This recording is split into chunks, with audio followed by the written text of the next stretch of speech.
جب آزادی حاصل کی، جو علی گڑھ موومنٹ کے نتیجے میں یہاں پہ ایک اور نسل پیدا ہوئی جس کے اندر ایک اپنی تہذیب کا شعور تھا، اس نے جب آزادی حاصل کی تو اس کے جو نمایاں ترین لیڈر ہندوستان میں تھے وہ تعداد میں بھی بہت زیادہ تھے، اور کچھ سمجھیے کہ مہلت عمر بھی انہیں ملی، نہرو صاحب وزیر اعظم بنے اور اگلے عشرے تک وہ وزیر اعظم رہے، اور بھی جو بڑے ان کے لوگ تھے، آزاد تھے، پٹیل تھے، اور بہت لوگ تھے، سب زندہ رہے اور سب نے ملک کا آئین بنایا، ملک چلایا۔ یہاں پر قائد اعظم کا شروع میں انتقال ہو گیا، لیاقت علی خان کو شہید کر دیا گیا۔ اس کے بعد وہ ایک جو بڑی سطح کا جو لیڈر ہوتا ہے، جو معاملات کو سمجھے لے کے چلتا ہے، جو سینٹر آف گریوٹی آپ جسے کہہ لیجیے، وہ کوئی ایسا نہیں پیدا ہو سکا، یہ تھا ہی نہیں۔ اور پھر جو اقتدار اصل میں سیاستدان تو نہیں چلاتے نا، سیاستدان تو اصل میں صرف پالیسیز دیکھ رہے ہوتے ہیں، اصل ملک جیسے کہ میں نے عرض کیا ملک چلاتی ہے بیوروکریسی۔ تو بیوروکریسی کو اندازہ ہو گیا کہ بھئی یہ تو اتنے زیادہ ان سارے معاملات سے باخبر نہیں ہے، حکومت تو یعنی آزادی سے پہلے بھی ہم ہی چلا رہے تھے، ابھی بھی ہم چلا رہے ہیں۔ تو انہوں نے سیاستدانوں کو، اور وہ سادہ نفس لوگ تھے، شریف لوگ تھے، ان کو سائڈ لائن کرنا شروع کیا، اقتدار پہ وہ قبضہ کرتے چلے گئے۔ اس کی ایک داستان ہے 50s کی، لیٹ 50s کی، اس وقت موقع نہیں ہے کہ وہ میں سناؤں۔ اچھا ظاہر بات ہے یہ سب کچھ آئین کی خلاف ورزی تھی، تو انہیں اس کے لیے ضرورت ہوئی کہ وہ بندوق کا سہارا لیں۔ جنرل ایوب خان کا انہوں نے سہارا لیا۔ اچھا جنرل ایوب نے یہ دیکھا کہ اچھا یہ تو مجھ سے فائدہ اٹھا کے خود حکومت کر رہے ہیں تو بھائی، اور آئین کی خلاف ورزی تو ہو ہی رہی ہے، تو اس کے بعد ان کو پھر حکمران کیوں بنایا جائے، ان کو سائڈ لائن کیا گیا اور اقتدار جناب فوجی جنرلز کے پاس آ گیا۔ اور پھر اس کے بعد یہ چاروں طبقات تو بہرحال اپنے اپنے مفادات میں اپنی اپنی جگہ پہ رہے۔ جس طبقے کو سمجھے کہ ایلیمینیٹ کیا گیا انٹینسلی، وہ سیاستدانوں کا طبقہ تھا، اس لیے کہ سیاستدان تو ظاہر ہے کہ وہ انہوں نے مزاحمت کرنی تھی، لیکن ان کی مزاحمت کو سختی سے کچلا گیا۔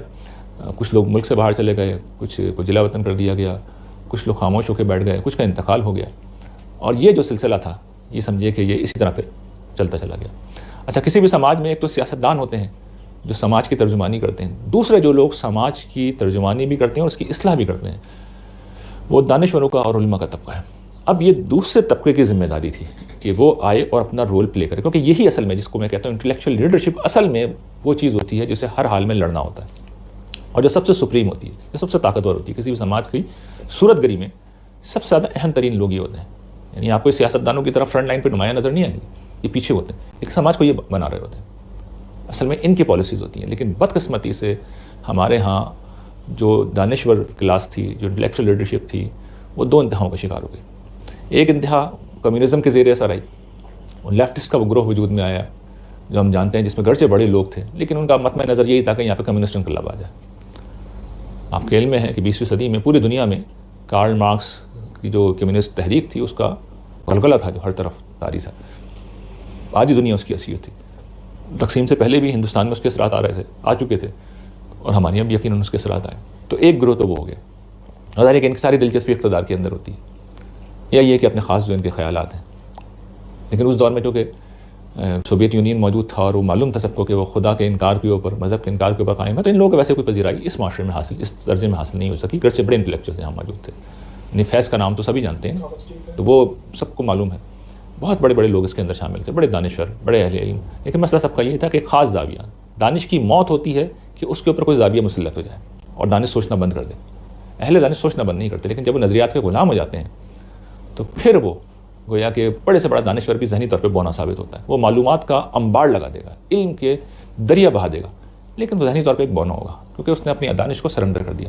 ایک ہی جگہ دانش سرنڈر ہونا چاہیے انسانی دانش کو، اور وہ ہے قرآن مجید۔ یہ واحد مقام ہے جہاں پر انسانی دانش سرنڈر ہو سکتی ہے، اور اس کی بہت بہت سادہ ہے۔ اس کی وجہ یہ ہے کہ یہ جو عالم کا پروردگار جس کے علم میں ہر چیز ہے، اصل میں اس کا کلام ہے۔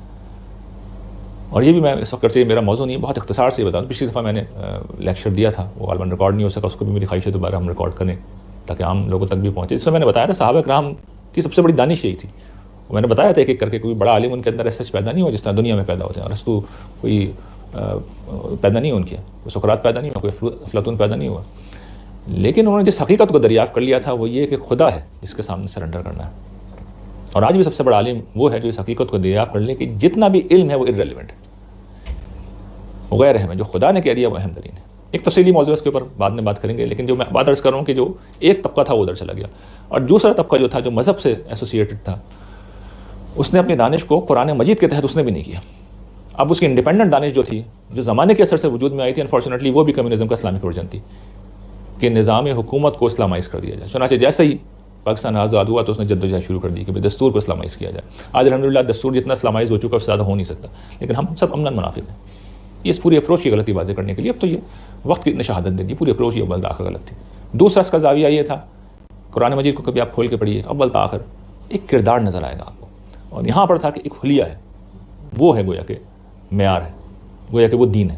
دین کی علامت آپ کبھی قرآن کھول کے پڑھ لیں, پڑھتے چلیں اول تا آخر, وہاں پہ آپ کو کوئی حلیہ نظر نہیں آ گا, ایک کردار نظر آئے گا. کردار زیر بحث نہیں تھا یہاں پہ. پھر بجائے اس کے کہ جو قرآن مجید کا طریقہ ہے غور و فکر, تفکر, تدبر کی دعوت دیتا ہے, تذکر کی دعوت دیتا ہے, اس کے بجائے معقولیت کے بجائے جذباتیت پیدا کی, تعمیر کے بجائے نفرت پیدا کی. نفرت غیر مسلموں کی بھی کیونکہ مسلمان مغلوب رہے تھے ان سے, اور نفرت اس اشرافیہ کی بھی کہ جس نے اقتدار کے اوپر قبضہ کر رکھا تھا.